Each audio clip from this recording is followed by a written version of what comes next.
नमस्कार। आप सभी का हार्दिक अभिनंदन।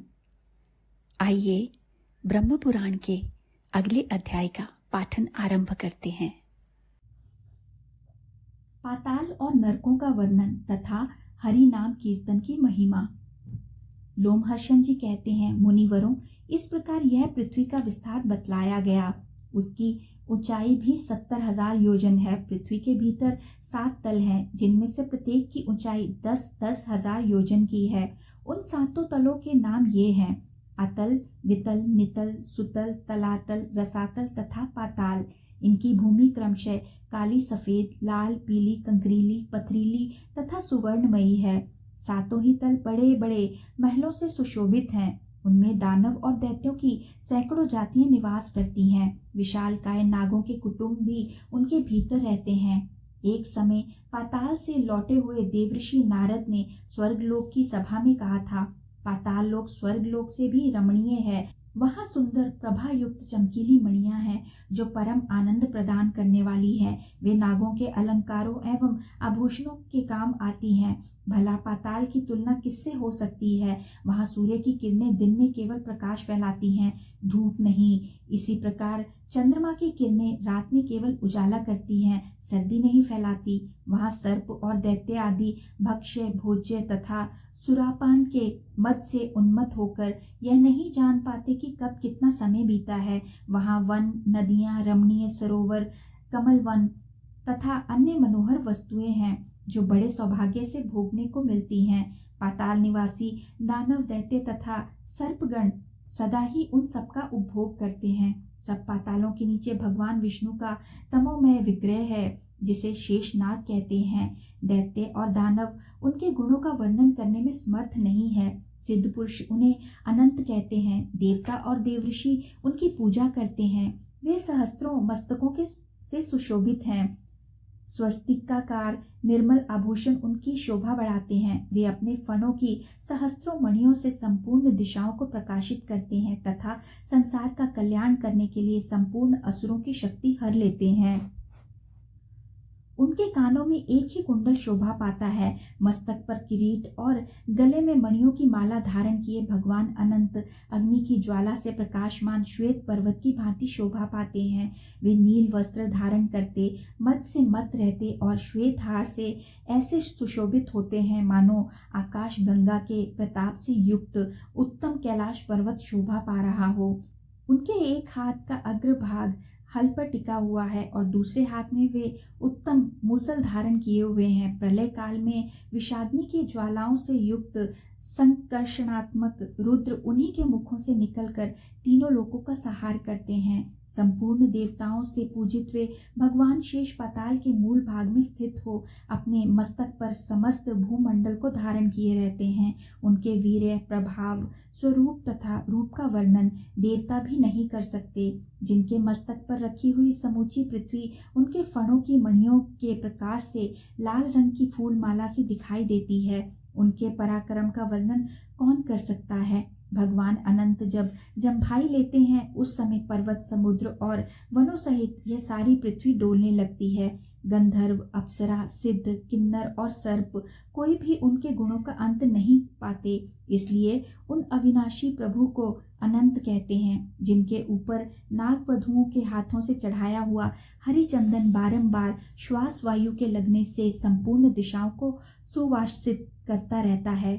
प्राचीन ऋषि गर्ग ने जिनकी आराधना करके संपूर्ण ज्योतिष शास्त्र का यथार्थ ज्ञान प्राप्त किया था, उन्हीं नाग श्रेष्ठ भगवान शेष ने इस पृथ्वी को धारण कर रखा है और वे ही देवता, असुर तथा मनुष्यों के सहित समस्त लोकों का भरण पोषण करते हैं।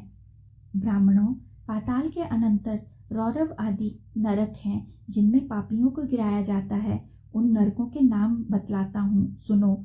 रौरव, शौकर, रोध, तान, विशस्न, महाज्वाल, तप्त कुंभ, महालोभ, विमोहन, रुधिरारंध, विषात्प, कृमीश, कृमि भोजन, असीपत्रवन, लाला भक्ष्य, पुयवह, वहीन ज्वाला, अधश्रिया, संदश, कृष्णसूत्र, तम, अविची, श्रभ भोजन तथा अप्रतिष्ठ इत्यादि बहुत से नरक हैं जो अत्यंत भयंकर हैं। ये सब यम के राज्य में है। शस्त्र, अग्नि और विष के द्वारा यातना देने के कारण वे सभी नरक अत्यंत भयंकर हैं। जो मनुष्य पाप कर्मों में लगे रहते हैं वे ही उन नरकों में गिरते हैं। जो झूठी गवाही देता है, पक्षपात पूर्वक बोलता है तथा असत्य भाषण करता है, वह मनुष्य रौरव नरक में पड़ा है। जो गर्भ के बच्चे की हत्या करता, गुरु के प्राण लेता, गाय को मारता तथा दूसरों के श्वास रोककर मार देता है, वे सभी घोर रौरव नरक में गिरते हैं। शराबी, ब्रह्म हत्यारा, सुवर्ण की चोरी करने वाला तथा इन पापियों से संसर्ग करने वाला मानव शौकर नरक में जाता है। जो क्षत्रिय और वैश्य की हत्या करता, गुरु पत्नी से संसर्ग करता, बहन के साथ व्यभिचार करता तथा राजदूत के प्राण लेता है, वह तप्त कुंभ नामक नरक में पड़ता है। जो शराब तथा सिंह को बेचता है और अपने भक्त का त्याग करता है, वह तप्त लोह नामक नरक में गिरता है। पुत्री और पुत्र वधू के साथ समागम करने वाला पापी महाज्वाल नामक नरक में गिराया जाता है। जो नीच अपने गुरुजनों का अपमान करता, उन्हें गालियां देता, वेदों को दूषित करता, उन्हें बेचता तथा अगम्या स्त्रियों के साथ समागम करता है, वे सभी शबल नामक नरक में जाते हैं। चोर तथा मर्यादा में कलंक लगाने वाला मनुष्य विमोह नामक नरक में गिरता है। देवताओं, द्विजों तथा पितरों से द्वेष रखने वाला एवं रतन को दूषित करने वाला मनुष्य कृमि भक्ष्य नामक नरक में पड़ता है। जो दूषित यज्ञ करता और देवताओं, पितरों एवं अतिथियों को दिए बिना ही स्वयं खा लेता है, वह लाला भक्ष्य नामक भयंकर नरक में जाता है।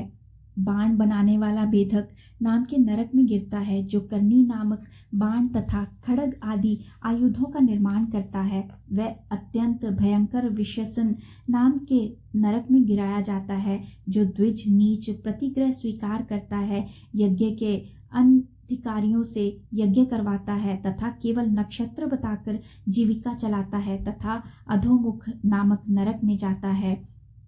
जो अकेला ही मिठाई खाता है, वह मनुष्य कृमिपुय नामक नरक में जाता है। लाख, मांस, रस, तिल और नमक बेचने वाला ब्राह्मण भी उसी नरक में पड़ता है। बिल्ली, मुर्गी, बकरा, कुत्ता, सुअर तथा चिड़िया पालने वाला भी कृमिपुय में गिरता है। जो ब्राह्मण रंगमंच पर नाच कर जीविका चलाता है, नाव चलाता, जारज मनुष्य का अन्न खाता, दूसरों को जहर देता, चुगली खाता, भैंस से जीविका चलाता, पर्व के दिन स्त्री संभोग करता, दूसरों के घर में आग लगाता, मित्रों की हत्या करता, शकुन बताकर पैसे लेता, गांव भर की पुरोहिती करता तथा सोम रस बेचता है, वह रुधिरांध नामक नरक में गिरता है। भाई को मारने वाला और समूचे गांव को नष्ट करने वाला मनुष्य वह तरनी नदी में जाता है। जो वीर्यपान करते, मर्यादा तोड़ते, अपवित्र रहते और बाजीगरी से जीविका चलाते हैं, वे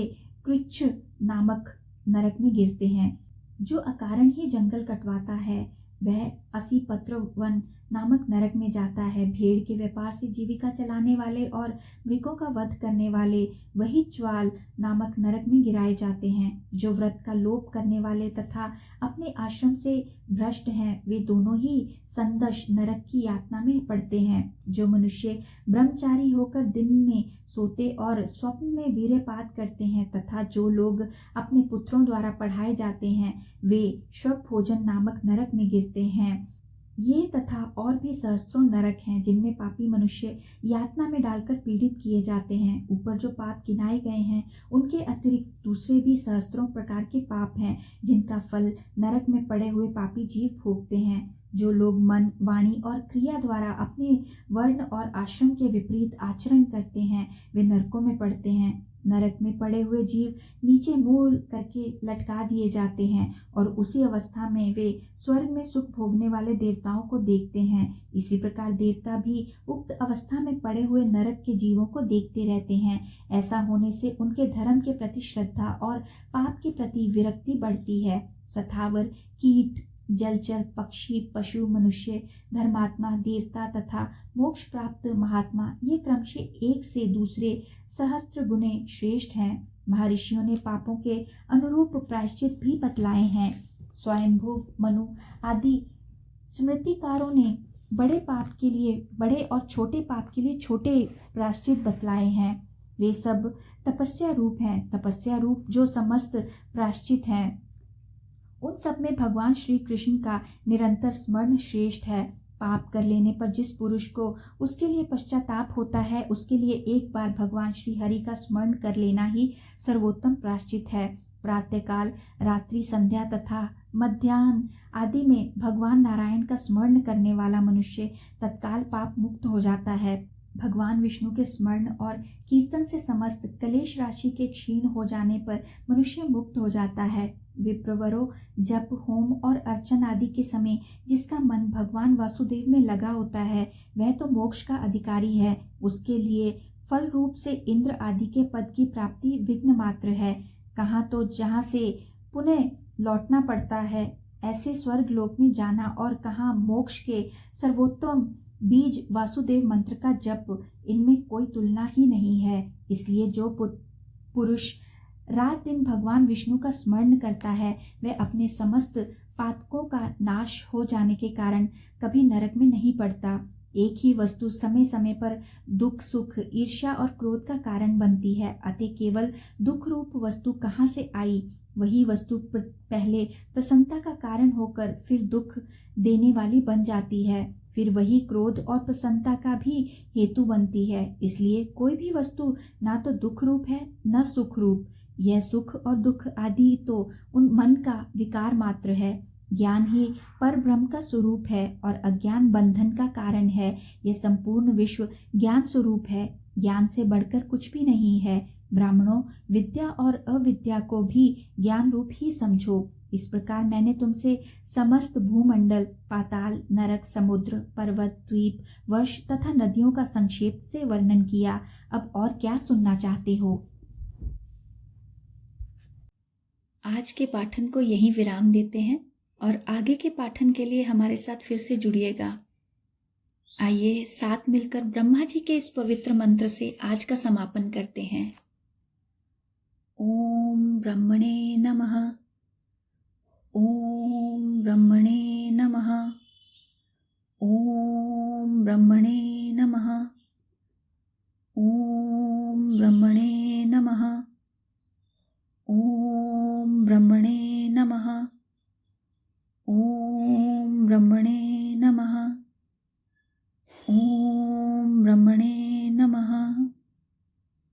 धन्यवाद।